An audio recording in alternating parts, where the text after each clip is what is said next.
ಕಲ್ಲನ್ನ ದೇವಿಯನ್ನಾಗಿ ಮಾಡಬಹುದಾದರೆ ಜೀವಂತ ಸ್ತ್ರೀಯನ್ನ ದೇವಿಯನ್ನಾಗಿ ಯಾಕೆ ಮಾಡೋಕ್ಕಾಗಲ್ಲ? ಖಂಡಿತ ಸಾಧ್ಯ. ನನ್ನ ಮುತ್ತಜ್ಜಿ ಒಬ್ರಿದ್ರು. ಅವರಿಗೆ 68 ವರ್ಷವಿದ್ದಾಗ ಅವರ ಗಂಡ ತೀರಿಕೊಂಡ ನಂತರ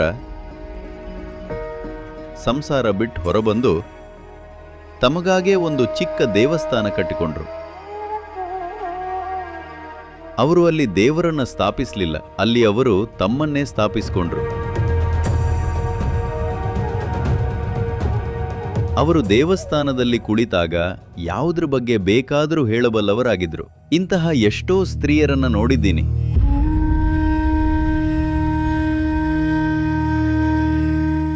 ಕನಿಷ್ಠ 3 ರಿಂದ 5 ನಿಜವಾದ ದೇವಿಯರನ್ನ ಸೃಷ್ಟಿಸಬೇಕು ಅಂತಿದೆ. ಜೀವಂತ ಸ್ತ್ರೀಯರನ್ನ ವಿವಿಧ ಗುಣಗಳಿರೋ ನಿಜವಾದ ದೇವಿಯರನ್ನಾಗಿ ರೂಪಾಂತರಿಸೋದು. ಜನರು ಅವರನ್ನ ಹಾಗೆ ಅನುಭವಿಸಬಹುದು. ಅದಕ್ಕೆ ಬೇಕಾದಂಥ ಶಕ್ತಿ ಇರೋ ಜನರಿದ್ದಾರೆ. ಅವರನ್ನ ಆ ಹಂತಕ್ಕೆ ತಲುಪಿಸೋಕೆ ಕೆಲವು ಪ್ರಕ್ರಿಯೆಗಳನ್ನ ಮಾಡಬೇಕು. ನೀವು ಯಾರನ್ನಾದರೂ ಕೇವಲ 7 ದಿನ ದೇವಿ ಅಂತ ಪರಿಗಣಿಸಿ ಆಮೇಲೆ ಅವರ ಜೊತೆ ನಾರ್ಮಲ್ ಆಗಿ ವರ್ತಿಸೋಕೆ ಸಿದ್ಧ ಇದ್ರೆ ನಾವು ಅದನ್ನ ಮಾಡಬಹುದು.